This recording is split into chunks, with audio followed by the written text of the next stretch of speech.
اور قوم موسیٰ میں کچھ لوگ ایسے بھی ہیں جو حق کا رستہ بتاتے اور اسی کے ساتھ انصاف کرتے ہیں، اور ہم نے ان کو یعنی بنی اسرائیل کو الگ الگ کر کے 12 قبیلے اور بڑی بڑی جماعتیں بنا دیا۔ اور جب موسیٰ سے ان کی قوم نے پانی طلب کیا تو ہم نے ان کی طرف وحی بھیجی کہ اپنی لاٹھی پتھر پر مار دو، تو اس میں سے 12 چشمے پھوٹ نکلے، اور سب لوگوں نے اپنا اپنا گھاٹ معلوم کر لیا۔ اور ہم نے ان کے سروں پر بادل کو سائبان بنائے رکھا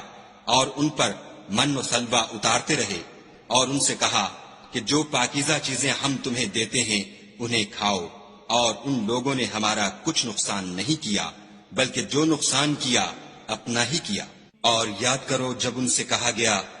کہ اس شہر میں سکونت اختیار کر لو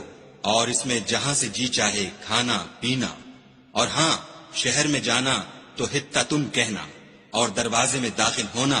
تو سجدہ کرنا، ہم تمہارے گناہ معاف کر دیں گے اور نیکی کرنے والوں کو اور زیادہ دیں گے۔ مگر جو ان میں ظالم تھے انہوں نے اس لفظ کو جس کا ان کو حکم دیا گیا تھا بدل کر اس کی جگہ اور لفظ کہنا شروع کیا، تو ہم نے ان پر آسمان سے عذاب بھیجا، اس لیے کہ ظلم کرتے تھے۔